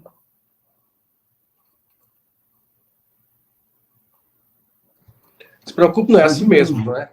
Memória, não, nossa memória não... Quem faz ao vivo é assim. A situação de Aline foi em 2002, 11 de novembro de 2002. Uma mulher, e aí, William, nem precisava fazer esse complemento, né? Uma mulher negra, periférica, claro. Procura assistência à Casa de Saúde Senhora da Glória, uma clínica de saúde privada em Belford Roxo. Apesar de apresentar sintomas de gravidez de alto risco, o médico realizou atendimento e mandou de volta para casa.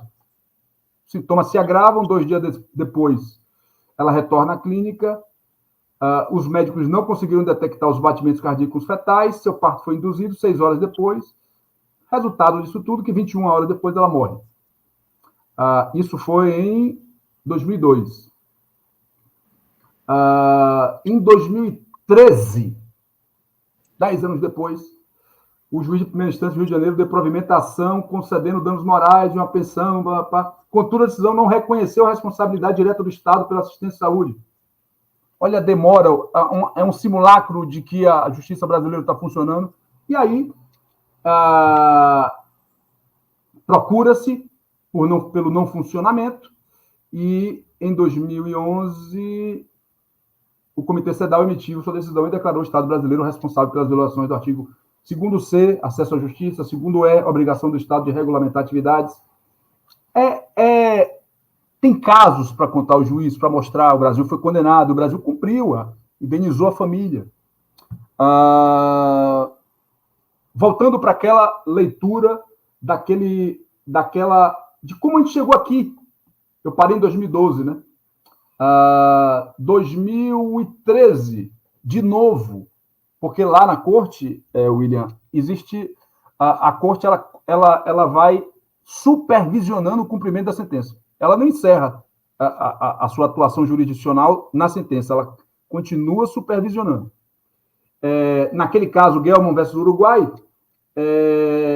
controle de convencionalidade por outro lado, se há cunhado na jurisprudência interamericana, um conceito de controle de convencionalidade, concebido como uma instituição que se utiliza para aplicar o direito internacional, em um caso de direito internacional de direitos humanos, e especificamente a Convenção Americana e suas fontes, incluindo a jurisprudência desse tribunal. Então, o próprio tribunal reconhece que a sua jurisprudência também deve ser utilizada no controle de convencionalidade. E, por último, em 2014, todas as autoridades de órgãos de um Estado parte em convenção têm a obrigação de exercer o controle de convencionalidade. O que é que eu estou dizendo? O Brasil se submete à corte, a corte, uma vez se submetendo à corte, porque se submete à Convenção Americana de Direitos Humanos, se obriga a cumprir, e todos os juízes precisam fazer controle de convencionalidade, isso já reconhecido pelo CNJ, e todas as autoridades públicas também. Então, controle de convencionalidade é verificação de compatibilidade, no caso concreto, entre a norma interna e a norma internacional, aquela do tratado do qual o Brasil faz parte, e exatamente por isso nós temos o dever de utilizar essa gramática. Só complementando, o direito internacional, ele se irradia, o direito internacional de direitos humanos, ele se irradia para dentro dos países. E aí você tem que esgotar os remédios internos para acionar as instâncias internacionais, e aí você retroalimenta o sistema interno, porque vai sair uma decisão de responsabilização que retroalimenta o sistema interno, que vai ter que decidir, que vai ter que reparar pelo dano, que vai, eventualmente, produzir normas. Veja o caso de Maria da Penha. Só para a gente citar mais alguns casos aqui. Eu não vou falar nem da estrutura de direitos humanos, mas hoje é possível, resta cristalizada a capacidade processual individual no direito internacional de direitos humanos, já que para quase todos os tratados internacionais existe a possibilidade de petições individuais que podem ser feitas aos comitês nos tratados no âmbito da ONU, né?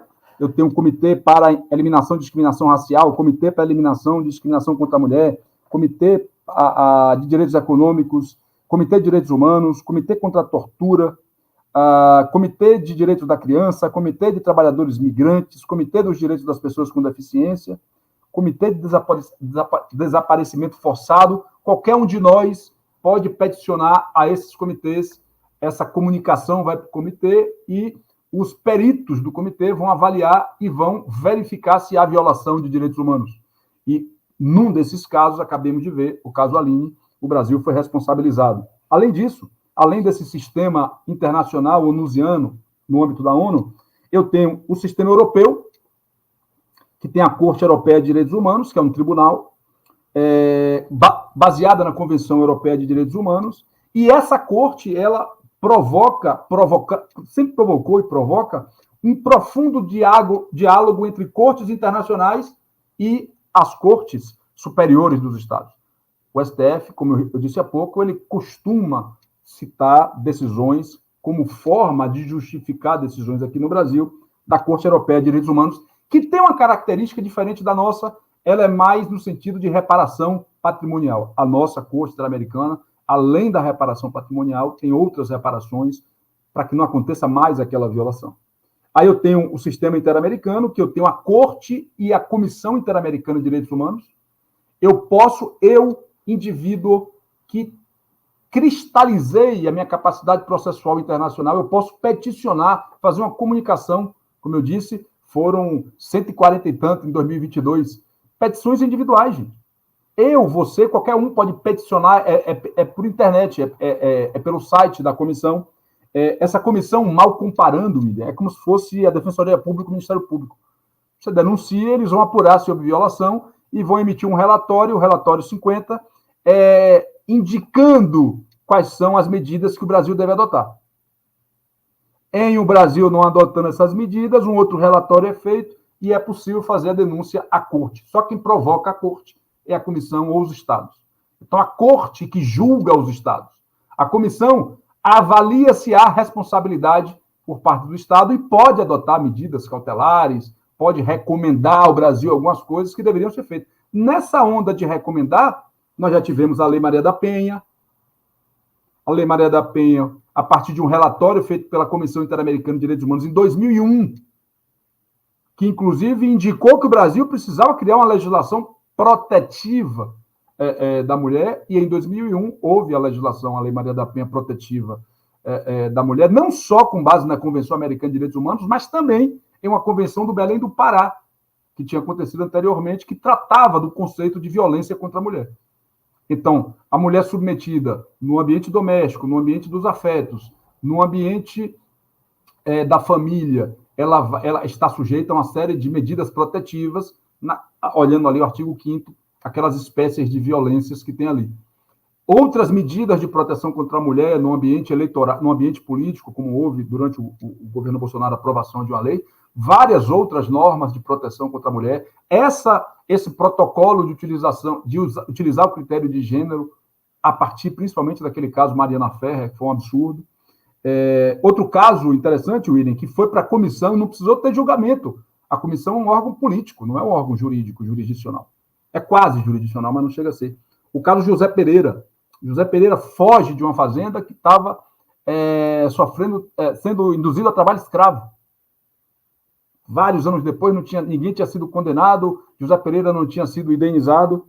A comissão determina, recomenda a indenização, e é feita a indenização a José Pereira. Então, veja, William, casos reais, a pessoa injustiçada, a pessoa que sofre injustiça em seus direitos, sendo reparada por uma decisão por uma recomendação de uma comissão interamericana ou por uma decisão de uma corte interamericana. Eu estou falando de 2 casos aqui que nem precisou ir para a corte, resolveu no âmbito da comissão. Então, quando um juiz, quando um administrador público, uma autoridade pública lê que você está aventando normas do direito internacional, ela já sabe que seu interesse é, se preciso, chegar lá. Se preciso, olha só, vou submeter essa decisão aqui ao constrangimento internacional, porque uma das medidas reparatórias, William, que a comissão recomenda e que a corte determina é que o país reconheça que violou direitos humanos. Você é um violador de direitos humanos. Isso pode importar em várias consequências geopolíticas. Você é um país que não respeita direitos humanos. Você é um país que tem trabalho escravo aí. Agora, recente, nos anos 2000, em Unai, a 60 quilômetros de Brasília, fiscais do trabalho foram mortos, porque estavam investigando o trabalho escravo. Então, a gente está falando aqui daquelas violações que são as mais graves que podem existir, e a gente não pode se dar o luxo de invisibilizar, de continuar invisibilizando, e nesse processo coletivo de enfrentamento de violações de direitos humanos e de divulgação de tudo isso que a gente está fazendo aqui, e eu acho que esse é o nosso principal papel hoje, é deixar bem claro que existe possibilidade de reparação em não havendo aqui no Brasil, fora do Brasil. Não significa dizer que é um duplo controle no sentido de que os órgãos protetivos de direitos humanos são superiores do Brasil. Não são superiores, mas estão em outro campo protetivo, estão no campo protetivo do direito internacional. Então, o Brasil vai ser condenado internacionalmente, inclusive em relação às suas relações, a violações horizontais de direitos humanos. Nesse caso da fazenda, do caso José Pereira, o jovem de 17 anos que estava submetido a trabalho escravo e fugiu, era uma relação entre um explorador de trabalho escravo e um escravizado. Não era uma violação de um agente público nacional, era uma violação de um agente privado com outro agente privado, e aí você tem a eficácia das normas, da aplicação das normas de direitos humanos, horizontalmente, aquela discussão polêmica que existe, se tem eficácia normativa horizontal, direitos fundamentais, não tem essa discussão em se tratando de direitos internacionais, então vamos para o direito internacional de direitos humanos e vamos satisfazer reparar aquela injustiça no âmbito internacional. É um outro âmbito, por isso o duplo controle. Eu tenho um controle interno, o cara é positivista, não, decidi conforme a nota do Brasil. Beleza, mas o Brasil vai ser condenado internacionalmente e vai ter que cumprir. Por quê? Porque o Brasil se submete àquelas normas. E, via de regra, William, o Brasil cumpre as determinações, salvo, e aí não é o debate que a gente pode travar aqui agora, as determinações de reabrir casos já encerrados. E, principalmente, as determinações com relação à anistia. Mas está sendo discutido agora no STF, novamente, a lei de anistia. Tomara que o STF mude o seu posicionamento, já que o Brasil foi responsabilizado por conta da lei de anistia mais de uma vez, caso Herzog e outros casos por conta da lei de anistia. E o curioso é que o Brasil é o único país, né, que não buscou punir os seus algozes da ditadura. Isso deixa marcas profundas no seio da sociedade brasileira mesmo, porque países quando eu falo do sistema protetivo, do tipo de reparação, a ideia das decisões da Corte é no sentido de reparação integral. Então, olha só. A sentença... E eu não posso confundir também, não é ambiente para a gente falar agora, de sentença estrangeira com sentença internacional. A sentença internacional proferida por um órgão internacional, ela não precisa ser homologada pelo STJ, como no caso das sentenças estrangeiras, né?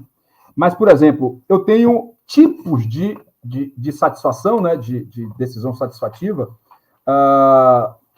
algumas que eu anotei aqui, recentes,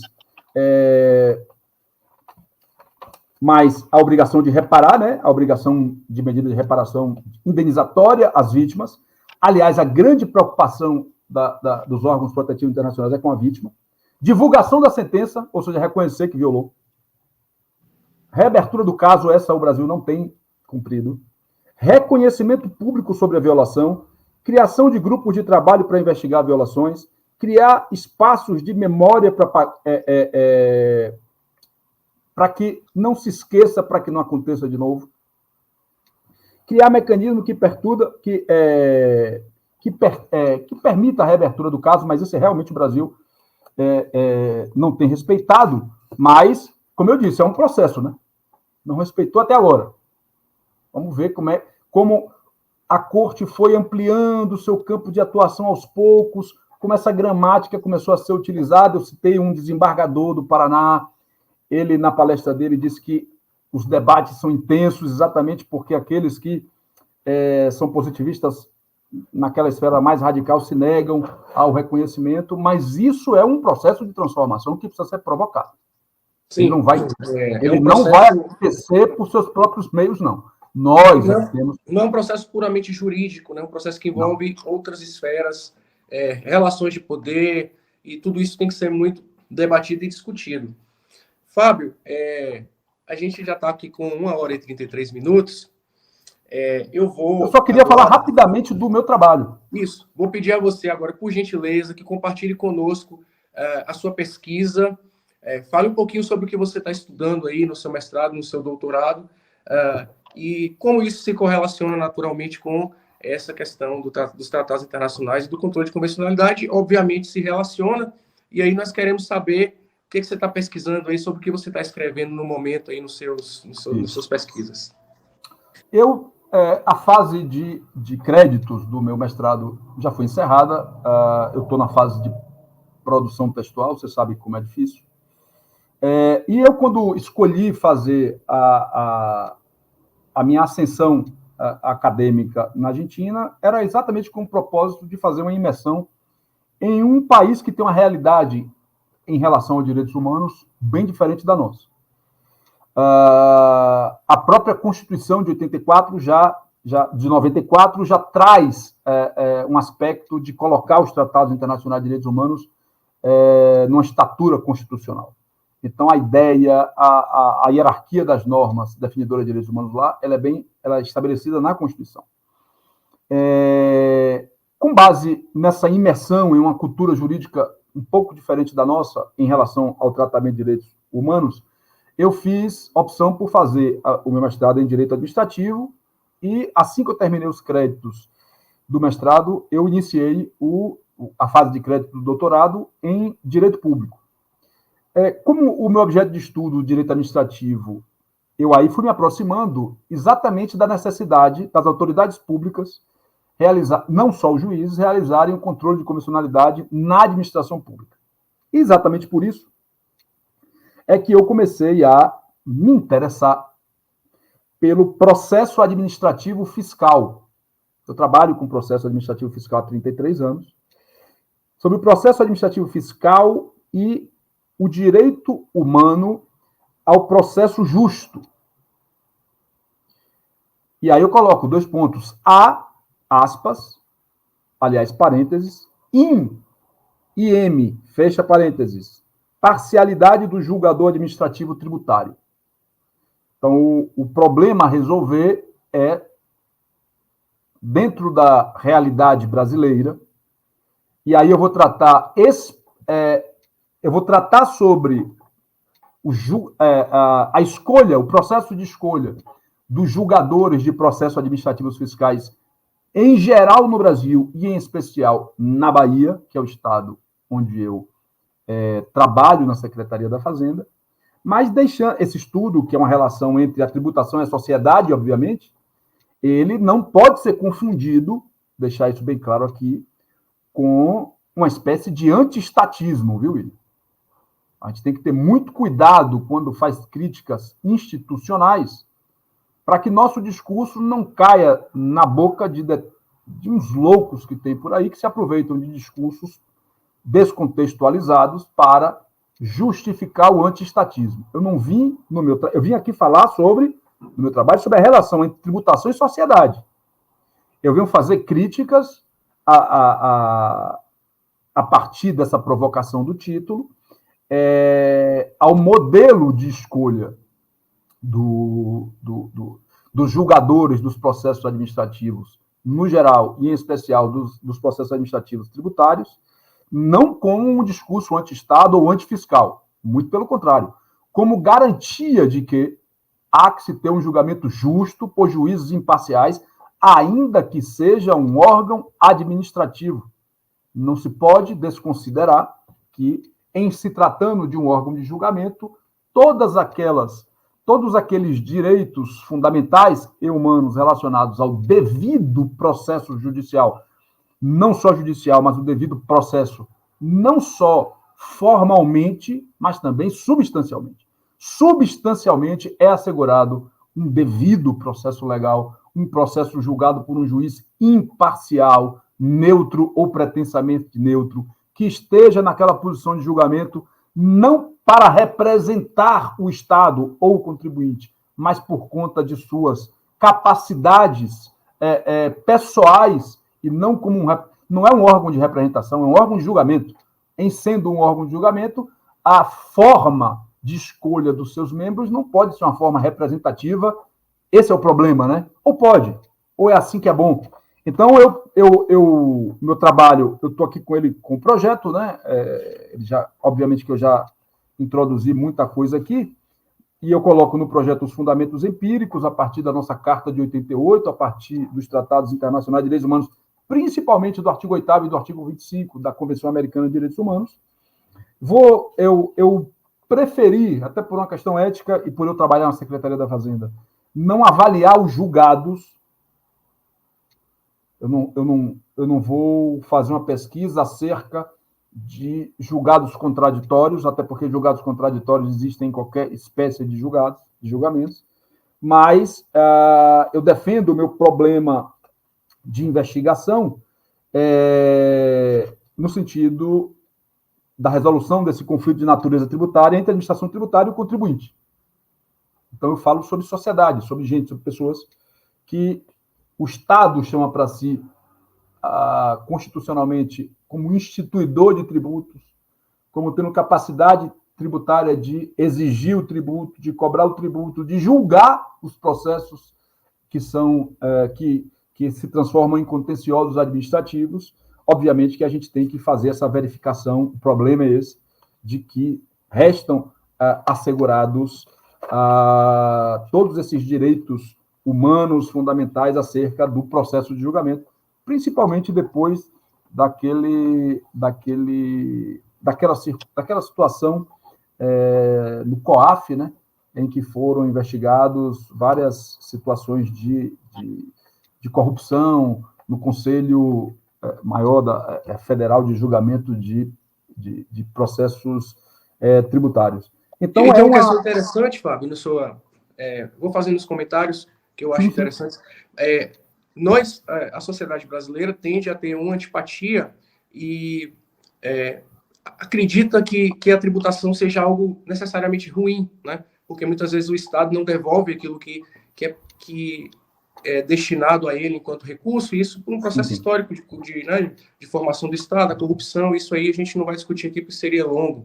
Mas a tributação, né, o Estado, enquanto a gente vive numa espécie de contrato social, né, ficto aí, é o que se discute muito teoricamente essa questão do contratualismo, mas vamos partir de uma linha mais básica de raciocínio, e os tributos recolhidos eles são um mecanismo de materialização desses direitos humanos, né? Então, nós elegemos o Estado para administrar as questões ali de interesse coletivo, e ser tributado não é necessariamente ruim.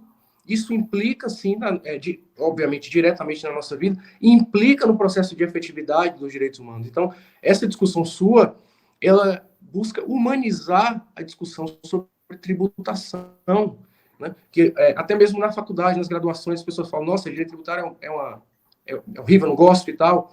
E as pessoas, pagar tributo para quê se o Estado não devolve? E as pessoas não visualizam que o tributo é a nossa parcela de contribuição para que a sociedade possa ser menos desigual, né, para que possamos ter essa construção de uma nova realidade. Então, é um processo complexo, é claro. O Estado brasileiro tem suas problemáticas nas cortes de julgamento administrativas tributárias, no Poder Executivo, mas lembrar que os direitos humanos estão diretamente implicados no processo de tributação. E essa é uma questão que eu acho que deve ser destacada no seu trabalho, porque humaniza essa discussão da tributação e aproxima mais das pessoas comuns, talvez, para que elas entendam que o tributar não é necessariamente ruim, o tributar não está ligado necessariamente à corrupção, e que direito tributário está também relacionado aos direitos humanos. Exato. É profundo o debate da resistência fiscal, né? Da resistência ao Estado, da resistência ao governo, da resistência ao legislador tributário. Esse debate é muito profundo, e discursos mitigadores da atuação do Estado, discursos que negam a atuação estatal, discursos de Estado mínimo, discursos de anarcocapitalistas, eles, infelizmente, se confrontam com a realidade. E se observarmos, por exemplo, a profunda colaboração e solidariedade que está tendo lá no Sul, meu filho está lá, a gente percebe que realmente a solidariedade social é importante, mas no fundo, onde quem vai ter que reparar aquele desastre que está acontecendo naqueles 400 municípios do sul do país, quem vai ter que chegar junto é o Estado. Então, mesmo o mais radical narcocapitalista, mesmo o mais radical defensor do Estado mínimo, ele, quando é confrontado com os fatos, ele chama o Estado. Então, tem um livro interessante, né? Obviamente que há críticas em relação ao seu conteúdo, O Custo dos Direitos. Esse livro, inclusive, ele é citado em algumas decisões do STF, de Stephen Holmes e um outro autor que eu não me lembro. Ele começa o livro falando de um desastre, um incêndio que se aproxima de um grande condomínio de luxo nos Estados Unidos, e ele fala, mesmo aqueles que defendem que imposto é roubo, que o Estado tem que sair de meus ombros, que foi um discurso de um certo candidato a presidente dos Estados Unidos, Estado, saia de meus ombros, de que o Estado só é um custo, de que o Estado, no fundo, gente, são as políticas públicas que têm o poder de nos afastar de um Estado individualista e nos aproximar de um Estado coletivista. Aliás, o Estado que está previsto no artigo 3º da Constituição, lá nos objetivos da República Federativa do Brasil, que é a construção de uma sociedade livre, justa e solidária. Não há que se falar em solidariedade sem política pública. Então, o próprio Lenin Streck, ele fala da modernidade tardia do Brasil, de como a gente deu um salto de Estado que não cumpre o bem-estar social para o Estado mínimo, e como isso transformou-nos nisso que nós estamos hoje, nessa fragilidade democrática que nós estamos, já que, como eu disse, os direitos humanos, eles colocam em grau de paridade os direitos de primeira dimensão, econômicos, os direitos civis e políticos, com os direitos econômicos, sociais e culturais, e diz que esses direitos são interdependentes.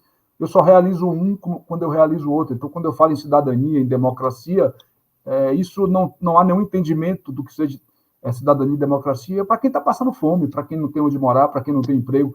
Então, eu só consigo realizar uma democracia real, eu só consigo realizar um Estado de Direito real se eu satisfizer esses direitos materialmente humanos e que são elevados à condição de direitos fundamentais da Constituição, e que não é à toa, William, que esses direitos, ao contrário das constituições que antecederam, eles vêm na frente da organização do Estado, deixando bem claro a que serve o Estado. O Estado se organiza para realizar os direitos, os princípios fundamentais do título 1 e para realizar os direitos e garantias fundamentais do título 2 da Constituição. Não é à toa essa ordem, não existe nada equivocado da nossa Constituição a esse respeito. A nossa Constituição nos ensina, desde a abertura, que os direitos fundamentais e os direitos e liberdades individuais são o objetivo a ser realizado pela organização do Estado, pela organização dos poderes e por todo o mais que avança nos demais títulos da Constituição. Então, essa ideia do coletivo, é importante. O conceito de democracia como... Não se pode reduzir a democracia à regra majoritária, que é votar, eleger candidatos e ser votado, né? A concepção de cidadania atual, né, contemporânea, e de democracia está intimamente atrelada à observância e efetivação dos direitos fundamentais. É um termo que o Ferraioli vai usar, que é supraordenação dos direitos fundamentais. Por isso, conforme você acertadamente diz, eles vêm ali na frente, é o que são o carro-chefe da Constituição. Com certeza não é à toa. A construção da dinâmica constitucional se funda nos direitos fundamentais. Sem os direitos fundamentais, não se pode falar em democracia nem em cidadania. Então, meu amigo, esse papo está sendo assim espetacular, maravilhoso, mas a gente pode retomar assuntos como esse e outros encontros nesse mesmo podcast, que vai estar sempre com as portas abertas para você. Eu queria te devolver a palavra para você falar mais alguma coisa que toque a sua pesquisa e que talvez você não tenha abordado. E, ato contínuo, eu queria que você fizesse aí um balanço do nosso bate-papo, umas considerações finais, para a gente poder encerrar esse encontro, lembrando que pode ser, e eu acredito que deva ser o primeiro de muitos, porque você tem muito a acrescentar, né? 1h40, 2 horas, isso, evidentemente, não contempla tudo que a gente gostaria de tratar, mas acho que muita coisa boa foi trabalhada aqui e muita coisa boa será trabalhada no futuro. Você tem aí a palavra, pelo tempo que quiser, para complementar alguma coisa que eu eventualmente tenha cortado aqui sem intenção, é claro, e para a gente ir se despedindo e pedir aí aos nossos espectadores que nos ouçam posteriormente, que será disponibilizado um áudio editado, mais arrumadinho. Fica à vontade. Eu queria fazer um registro público aqui de agradecimento ao Parajás Podcast, especialmente ao William, dizer que, como eu disse, é um projeto, né? É um projeto de coletivizar esse ambiente jurídico e político e social de proteção e de reparação. Dizer que o correr da vida faz com que eu tenha que deixar de lado muito de produção textual, científica, que eu gostaria de fazer, mas eu, ao invés de reconhecer isso e ficar quieto, eu reconheço isso e tento, na prática, sendo ouvido com atitudes em sala de aula, com projetos de extensão nas instituições que acreditam nos nossos projetos. Inclusive, eu falei na PUC de Toledo no mês passado, já me coloquei à disposição para ir dividir essa experiência dessa extensão que existe aqui na instituição que eu ministro aula. Me coloco à disposição também para os amigos de Diamantina, para os amigos mineiros, para os amigos de onde quer que estejam nos ouvindo, para dividir essa experiência sensacional que é você construir a norma sobre a qual você vai ser o próprio destinatário. E aí, esquecendo essa ideia de que democracia é só você votar de 2 em 2 anos e você exercer a democracia vivamente na produção dessa hipotética universalização de comportamentos através de normas jurídicas e você construindo elas para você. No mais, convocá-los, convidá-los, tentei com o que pude e dentro da minha realidade atrair a atenção de vocês para um tema que eu acho importantíssimo, que é a reparação de violações de direitos humanos em cortes, em organismos internacionais de proteção de direitos humanos. Obviamente que não me propus, assim como é o instrumento que a gente está utilizando aqui, o podcast não se propõe a isso aqui ser uma aula, isso aqui é uma provocação, e eu estou à disposição de vocês todos. William, deixando um grande abraço. Minha rede social está aí, aquele que me der a honra de me acompanhar, ou se não me acompanhar, quiser fazer perguntas lá no direct, a gente pode trocar o WhatsApp em havendo necessidade da gente construir uma realidade nova, da gente construir uma realidade onde aqueles que detêm o poder de decidir sejam provocados, sejam constrangidos cientificamente a tomar decisões favoráveis a isso que a gente se propõe aqui, já que há uma jurisprudência consolidada das cortes internacionais de direitos humanos e há essa recomendação por parte do Conselho Nacional de Justiça. Então, foi uma honra ter participado, eu fico à disposição de todos vocês para, em sendo necessária a minha participação, dividir com vocês todas essas angústias que a gente tem em relação ao nosso sistema normativo e como que a gente tem a possibilidade de transformar isso, de reconstruir um sistema normativo com proteção eficiente para aqueles que sofrem as maiores violações possíveis, que são as violações de direitos humanos, elevadas, como eu disse, a princípios do direito, e que, uma vez que a gente aceite a violação desses princípios, a nossa posição enquanto seres humanos cada vez é mais atacada. Então, convido vocês a participar dessa luta, né? Dessa luta emancipatória pela realização dos direitos humanos, ou, no mínimo, pela reparação de violação de direitos humanos. Fábio, meu amigo, foi um prazer imenso, né? A gente sabe que a produção acadêmica, ela consome muito, mas existem muitas formas de se produzir academicamente, né? E muitas vezes, escrever muito não atinge aquelas pessoas que nós que queremos atingir. Você, a partir das suas iniciativas como professor no campo do ensino, da pesquisa e da extensão, com certeza tem um impacto muito forte na comunidade de Vitória da Conquista, nas instituições em que leciona, sempre levando essas ideias avançadas, ideias vanguardistas, eu diria, e eu não tinha tido a oportunidade ainda de conversar contigo. Confesso que fiquei muito satisfeito. Espero que nós possamos ter a oportunidade de trocar mais figurinhas, de aprender um com o outro. Tenho certeza de que você faz a diferença nos espaços em que você está. Eu também convoco aí os nossos colegas, né? Todos nós somos alunos aqui, em algum nível, em alguma situação. Convoco a todos a assistirem a esse vídeo que vai ficar aí no canal do Instituto Parajás, posteriormente na Amazon e em outras plataformas de áudio podcast. Eu gostaria de, em nome do Instituto Parajás, né, agradecer ao professor Fábio. Outras oportunidades virão. Também gostaria de agradecer aí, na pessoa do Renal, a oportunidade de estar mais uma vez mediando esse papo. E nós vamos encerrando por aqui. E até a próxima, aí no episódio 35 do podcast Parajás. Um abraço a todos, a todas, e nos vemos logo.